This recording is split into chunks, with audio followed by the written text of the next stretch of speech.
ಓಂ. 4ನೇ ಅಧ್ಯಾಯ 28ನೇ ಶ್ಲೋಕ. ದ್ರವ್ಯಯಜ್ಞಾಸ್ತಪೋ ಯಜ್ಞಾಃ ಯೋಗಯಜ್ಞಾಸ್ತಥಾ ಪರೇ ಸ್ವಾಧ್ಯಾಯಜ್ಞಾನಯಜ್ಞಶ್ಚ ಯತಯಃ ಸಂಶಿತೌ ರತಾಃ. ದ್ರವ್ಯಯಜ್ಞಾಃ ತಪೋಯಜ್ಞಾಃ ಯೋಗಯಜ್ಞಾಃ ತಥಾ ಅಪರೆ ಸ್ವಾಧ್ಯಾಯ ಜ್ಞಾನಯಜ್ಞಾಃ ಚ. ಸ್ವಾಧ್ಯಾಯ ಜ್ಞಾನಯಜ್ಞಾಃ ಚ ಯತಯಃ ಸಂಶಿತೌ ರತಾಃ. ಒಟ್ಟಿಲ್ಲಿ 5 ಯಜ್ಞಗಳನ್ನ ಪರಮಾತ್ಮ ನಿರೂಪಣೆ ಮಾಡ್ತಾ ಇದ್ದಾನೆ. ಒಂದು ದ್ರವ್ಯ ಯಜ್ಞ, 2ನೇದು ತಪೋಯಜ್ಞ, 3ನೇದು ಯೋಗಯಜ್ಞ, 4ನೇದು ಸ್ವಾಧ್ಯಾಯ ಯಜ್ಞ, 5ನೇದು ಜ್ಞಾನಯಜ್ಞ. 5 ರೀತಿಯಾಗಿರ್ತಕ್ಕಂಥ ಒಂದು ಭಗವಂತನ ಆರಾಧನೆ. ಯಜ್ಞ ಅಂದ್ರೆ ಕೇವಲ ಅಗ್ನಿಯಲ್ಲಿ ಆಹುತಿ ಕೊಡುವಂಥದ್ದು ಮಾತ್ರ ಅಲ್ಲ, ದೇವತಾರಾಧನೆಯನ್ನ ಯಜ್ಞ ಅಂತ ಕರೆಯುವಂಥದ್ದು. ಯಜ ದೇವ ಪೂಜಾಯಾಮ್, ದೇವರ ಪೂಜೆ.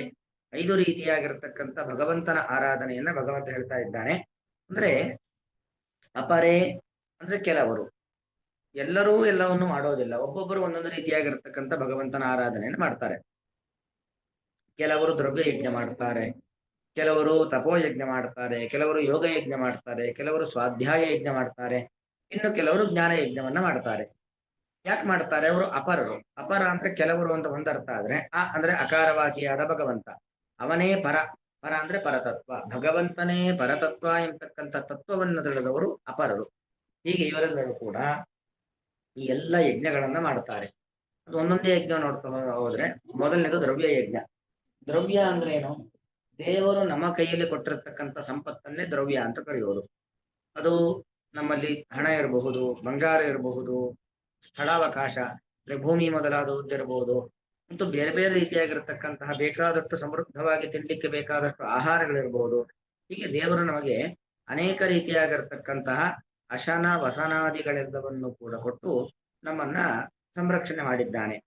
ವಸ್ತುತಃ ನಾವು ನೋಡಿದ್ರೆ ಅದು ನಾವು ಸಮೃದ್ಧವಾಗಿ ಅನುಭವಿಸಿದರೂ ಇನ್ನೂ ಬೇಕಾದಷ್ಟು ಉಳಿಯುವಷ್ಟು ಇರುತ್ತೆ. ಹಾಗಾಗಿ ಅದರ ಉದ್ದೇಶ ಏನು? ಅದು ಯಾರಿಗೆ ಅಗತ್ಯವಿದೆಯೋ ಅವರಿಗೆ ಕೊಡ್ಲಿಕ್ಕೋಸ್ಕರವಾಗಿ ಅದೆಲ್ಲ ಇರತಕ್ಕಂಥದ್ದು. ನಮ್ಮ ಕೈಯಲ್ಲಿ ಏನು ಸಂಪತ್ತಿದೆಯೋ ಅಷ್ಟು ಇಷ್ಟು ಅಂತಲ್ಲ, ದೇವರು ಕೊಟ್ಟಷ್ಟು. 10 ಇದ್ರೆ 10ಕ್ಕನುಗುಣವಾಗಿ, 100 ಇದ್ರೆ 100ಕ್ಕನುಗುಣವಾಗಿ, 1,00,000 ಇದ್ರೆ 1,00,000ಕ್ಕನುಗುಣವಾಗಿ ದ್ರವ್ಯ ಯಜ್ಞವನ್ನ ಮಾಡುವಂಥದ್ದು. ಅಂದರೆ ಯಾರಿಗೆ ಅಗತ್ಯವಿದೆಯೋ ಅಗತ್ಯವಿದ್ದವರಿಗೆ ಆಹಾರ ಕೊಡೋದು ಅಂತದ್ದಿರಬಹುದು, ಅಥವಾ ಮನೆ ಅಗತ್ಯ ಇದ್ದವರಿಗೆ ಮನೆ ಕಟ್ಟಿಸಿ ಕೊಡ್ತಕ್ಕಂಥದ್ದು ಇರಬಹುದು, ಬಟ್ಟೆ ಅಗತ್ಯ ಇದ್ದವರಿಗೆ ಬಟ್ಟೆ ಕೊಡುವಂಥದ್ದು, ಅಥವಾ ಏನೋ ಒಂದು ಊರಿಗೆ ಬೇಕಾದೊಂದು ಬೋರ್ವೆಲ್ ತೋಡಿಸಿ ಕೊಡ್ತಕ್ಕಂಥದ್ದು, ಅಥವಾ ಒಂದು ಕೆರೆ ಪೂರ್ತಿ ಕೆರೆ ಪಾಳು ಬಿದ್ದು ಹೋಗಿದೆ, ಅದನ್ನ ನಾವು ಪರಿಶುದ್ಧ ಮಾಡಿ ಕೊಡುವಂಥದ್ದಿರಬಹುದು. ಹೀಗೆ ಒಂದು ಸಾಮಾಜಿಕವಾದ ಕಾರ್ಯಗಳು, ಅದರ ಹಿಂದೆ ಅಂದ್ರೆ ನಾವು ಸಹಾಯ ಮಾಡ್ತಾ ಇದ್ದೇವೆ ಅಂದ್ರೆ ಅವರೇನೋ ನಮ್ಮ ಸಂಬಂಧಿಕರಾಗಬೇಕು ಇತ್ಯಾದಿ ಯಾವುದೇ ಭಾವನೆಗಳಿಲ್ಲ. ಅಲ್ಲೊಂದು ಸಾಮಾಜಿಕವಾದ ಕಾರ್ಯ. ನಮ್ಮ ಸಂಪತ್ತು ಇಂಥ ಕಡೆ ವಿನಿಯೋಗ ಮಾಡಿದರೆ ಅದು ಸದ್ವಿನಿಯೋಗವಾಗತ್ತೆ. ನಮ್ಮ ಸಂಪತ್ತಿನ ಅಗತ್ಯ ಅಲ್ಲಿದೆ ಅಂತ ನಮಗೆ ಕಂಡು ಬರುತ್ತೆ, ನಮ್ಮ ಸಂಪತ್ತನ್ನ ಅಂತ ಕಡೆಗೆ ವಿನಿಯೋಗವನ್ನ ಮಾಡ್ತೇವೆ. ಆ ಯಜ್ಞಕ್ಕೆ ಹೆಸರು ದ್ರವ್ಯ ಯಜ್ಞ ಅಂತ. ದೇವರು ನಮಗೆ ಕೊಟ್ಟಂತಹ ದ್ರವ್ಯವನ್ನ ನಾವು ಅಗತ್ಯವಿದ್ದ ಕಡೆಗೆ ಅದನ್ನು ಕೊಡುವಂಥದ್ದು. ಹಿಂದೆಲ್ಲ ಬಾರ್ಟರ್ ಸಿಸ್ಟಮ್, ವಸ್ತು ವಿನಿಮಯ ಪದ್ಧತಿ. ಯಾರಲ್ಲಿ ಯಾವ ವಸ್ತು ಇರ್ಲಿಲ್ವೋ ಅವರೇನ್ ಮಾಡ್ತಾ ಇದ್ರು, ತಮ್ಮಲ್ಲಿದ್ದಂತ ವಸ್ತುವನ್ನ ಅವರಿಗೆ ಕೊಡ್ತಾ ಇದ್ರು, ಅವರಲ್ಲಿದ್ದದನ್ನ ನಾವು ಇವರು ತೆಗೆದುಕೊಳ್ತಾ ಇದ್ರು. ಅಂದ್ರೆ ಒಂದು ರೀತಿಯಲ್ಲಿ ಇವತ್ತು ಕರೆನ್ಸಿ ಎಕ್ಸ್ಚೇಂಜ್ ಮೂಲಕವಾಗಿ ವ್ಯಾಪಾರ ವಹಿವಾಟುಗಳು ನಡೆಯುತ್ತೆ. ಹಾಗೆಲ್ಲ ಕರೆನ್ಸಿ ಎಕ್ಸ್ಚೇಂಜ್ಗಳು ಇರಲಿಲ್ಲ, ಕೇವಲ ವಸ್ತು ವಿನಿಮಯ ಪದ್ಧತಿ. ಒಂದು ವಸ್ತುವನ್ನ ಮತ್ತೊಬ್ಬರಿಗೆ ಕೊಟ್ಟು ತೆಗೆದುಕೊಳ್ಳೋದು, ಅದು ಒಂದು ರೀತಿ ದ್ರವ್ಯ ಯಜ್ಞ ಅಲ್ಲ. ಯಾಕಂದ್ರೆ ಅಲ್ಲಿ ಏನಾಗುತ್ತೆ, ವಸ್ತು ಕೊಡ್ತೀವಿ, ಮತ್ತೊಂದು ವಸ್ತು ಇಸ್ಕೊಳ್ತೇವೆ.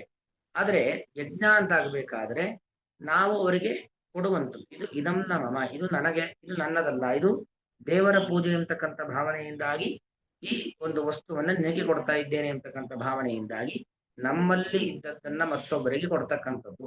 ಇದು ದ್ರವ್ಯ ಯಜ್ಞ. ಅದು ಯಾವುದೇ ರೀತಿಯಾದ ಸಂಪತ್ತನ್ನಾದ್ರೂ ಕೂಡ ಅಗತ್ಯವಿದ್ದವರಿಗೆ ಕೊಡುವಂಥದ್ದು ದ್ರವ್ಯ ಯಜ್ಞ. ಇನ್ನು 2ನೇದು ತಪೋಯಜ್ಞ. ತಪಸ್ಸು ಅಂತ ಹೇಳಿದ್ರೆ ಕೃಷ್ಣನ ಮಾತಿನಲ್ಲೇ 3 ರೀತಿಯಾದ ತಪಸ್ಸು: ಕಾಯಿಕ, ವಾಚಿಕ, ಮಾನಸಿಕ. ದೇಹದಿಂದ ಮಾಡುವಂತ ತಪಸ್ಸು, ಮನಸ್ಸಿನ ತಪಸ್ಸು, ಮಾತಿನ ತಪಸ್ಸು. ಅಂದ್ರೆ ಮಾತಿನ ತಪಸ್ಸು ಒಳ್ಳೆಯ ಮಾತುಗಳನ್ನೇ ಆಡುವಂಥದ್ದು. ಮನಸ್ಸಿನ ತಪಸ್ಸು, ಒಳ್ಳೆಯ ಆಲೋಚನೆಗಳನ್ನೇ ಮಾಡ್ತಕ್ಕಂಥದ್ದು. ಕಾಯಿಕ, ದೇಹದ ತಪಸ್ಸು, ಅಂದ್ರೆ ದೇಹದ ಮೂಲಕವಾಗಿ ಉತ್ತಮವಾಗಿರತಕ್ಕಂತಹ ಕೆಲಸಗಳನ್ನೇ ಮಾಡ್ತಕ್ಕಂಥದ್ದು. ಇದು ಅಂದ್ರೆ ಒಳ್ಳೆ ಕೆಲಸ ಮಾಡೋದು ಒಂದಾಯ್ತು. ಇನ್ನು ಪುಣ್ಯ ಹೆಚ್ಚು ಪ್ರಾಪ್ತಿಯಾಗಿ ಆಗ್ಲಿ ಅಂತ ಏಕಾದಶಿ, ಉಪವಾಸ ಮೊದಲಾಗಿರ್ತಕ್ಕಂಥ ಆಹಾರದ ನಿಯಮ. ಈಗ ತಿನ್ಲಿಕ್ಕೆ ಬೇಕಾದಷ್ಟು ಆಹಾರ ಸಿಗತ್ತೆ ಅಂತ ಎಲ್ಲ ಆಹಾರವನ್ನು ತಿನ್ನುವಂಥದ್ದಲ್ಲ. ಯಾವುದು ಶಾಸ್ತ್ರ ವಿಹಿತವಾದದ್ದು ಅಂತಹ ಆಹಾರಗಳನ್ನೇ ತಿನ್ನುವಂಥದ್ದು.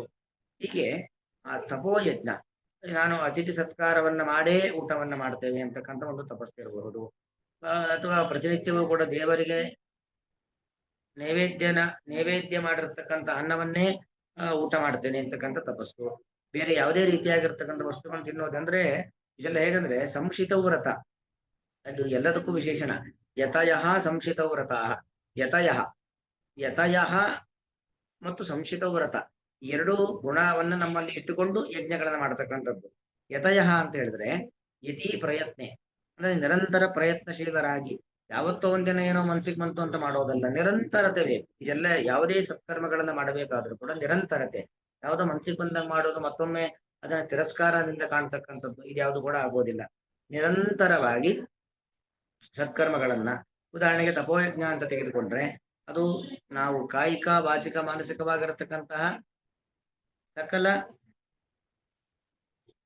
ಸಕಲ ತಪಸ್ಸುಗಳನ್ನು ಕೂಡ ಮಾಡ್ತಕ್ಕಂಥ ಕ್ರಮ ಹೀಗೆ ಒಂದು ನಿರಂತರತೆಯಿಂದ ಕಾಪಾಡಿಕೊಂಡು ಮಾಡ್ತಕ್ಕಂಥದ್ದು. ಇನ್ನು ಸಂಶಿತ ವ್ರತ ಅಂದ್ರೆ ಅನುಷ್ಠಾನ ನಿರತರಾಗಿರಬೇಕು. ಅದರಲ್ಲಿ ಉತ್ತಮವಾಗಿರ್ತಕ್ಕಂಥ ಭಾವನೆಯನ್ನು ಹೊತ್ತಿರಬೇಕು.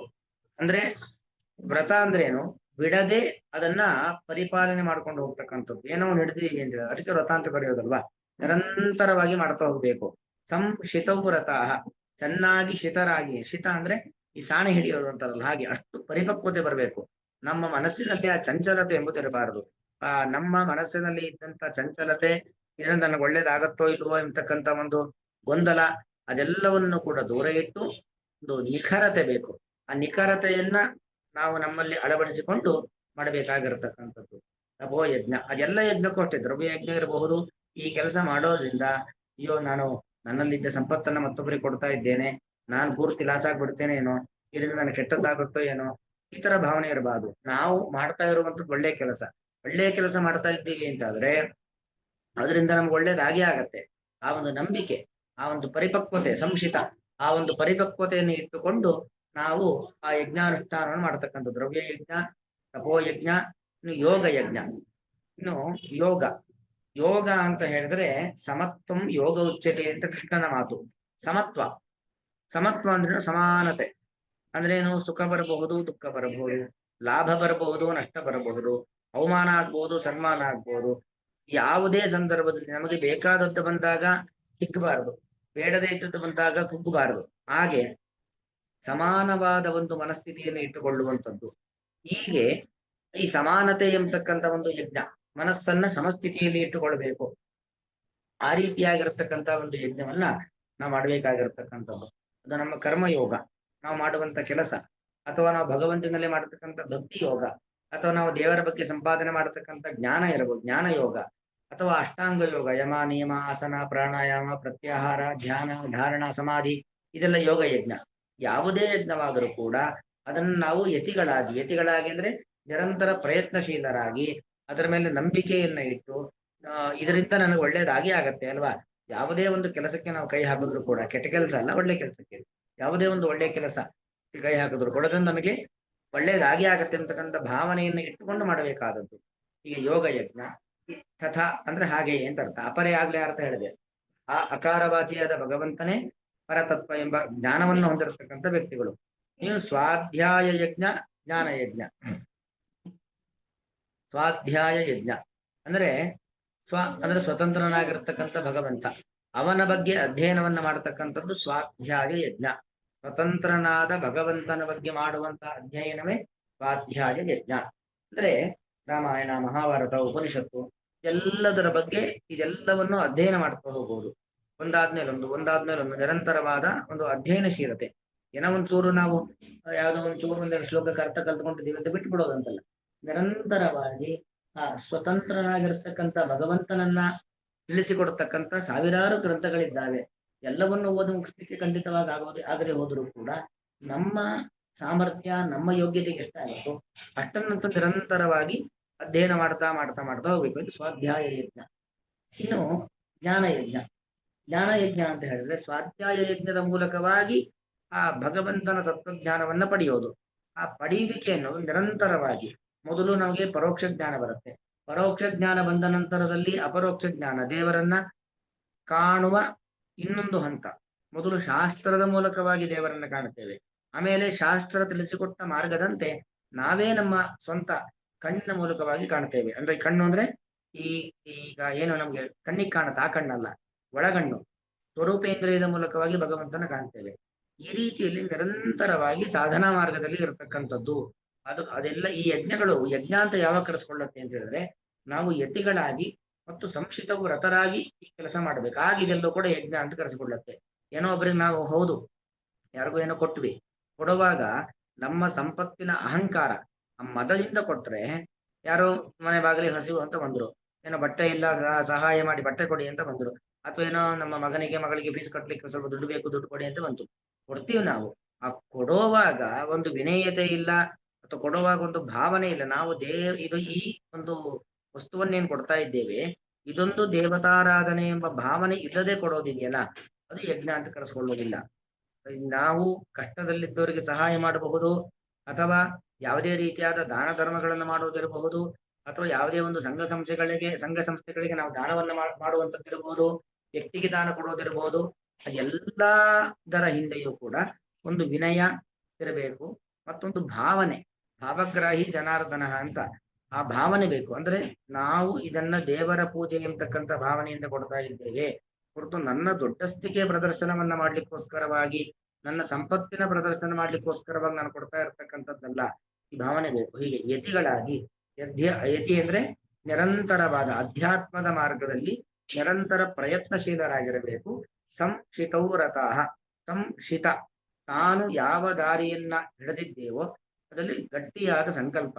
ನಾನು ಮಾಡ್ತಕ್ಕಂಥ ಒಳ್ಳೆಯ ಕೆಲಸ, ಇದು ಒಳ್ಳೆಯ ಕೆಲಸ ಹೌದೋ ಅಲ್ವೋ, ಇದರಿಂದ ನನ್ಗೆ ಒಳ್ಳೇದಾಗತ್ತೋ ಇಲ್ವೋ, ಅಥವಾ ಇದು ನನಗೆ ತೊಂದರೆ ಆಗತ್ತೋ ಏನೋ, ಇದರಿಂದ ಪಾಪ ಬರುತ್ತೋ ಏನೋ, ಈ ರೀತಿಯಾಗಿರ್ತಕ್ಕಂಥ ತಪ್ಪು ಕಲ್ಪನೆಗಳಾಗ್ಲಿ ಅನಿಶ್ಚಿತತೆಗಳಾಗ್ಲಿ ಇದ್ಯಾವುದು ನಮ್ಮಲ್ಲಿರಬಾರದು. ನಿಶ್ಚಯ ನಾನು ಒಳ್ಳೆ ಕೆಲಸ ಮಾಡ್ತಾ ಇದ್ದೇನೆ, ದೇವತಾರಾಧನೆ ಎಂಬ ಭಾವನೆಯಿಂದಾಗಿ ಎಲ್ಲ ಪೂಜೆ ಪುನಸ್ಕಾರಗಳನ್ನ ದಾನಾದಿಗಳನ್ನೆಲ್ಲ ಮಾಡ್ತಾ ಇದ್ದೇನೆ, ಇದರಿಂದ ನನಗೆ ಭಗವಂತ ಒಳ್ಳೇದು ಮಾಡೇ ಮಾಡ್ತಾನೆ.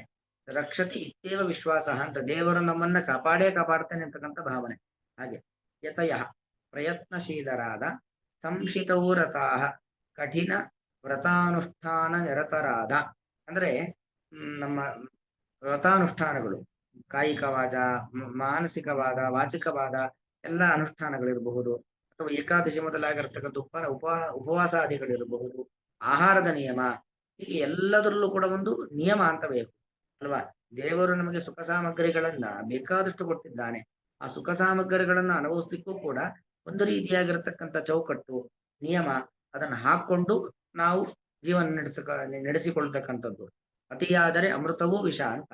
ಹಾಗಾಗಿ ಯಾವುದೇ ಆಗಲಿ ಅದು ಎಷ್ಟೋ ನನಗೆ ಹಿತ ಕೊಡುವಂತಹ, ಸುಖ ಕೊಡುವಂತಹ ವಸ್ತುಗಳು ಜಗತ್ತಿನಲ್ಲಿ ಬೇಕಾದಷ್ಟು ಇರಬಹುದು, ಆದ್ರೆ ಎಲ್ಲವನ್ನೂ ಕೂಡ ಹಿತಮಿತದಲ್ಲಿ ನಾವು ಸ್ವೀಕಾರ ಮಾಡತಕ್ಕಂಥದ್ದು.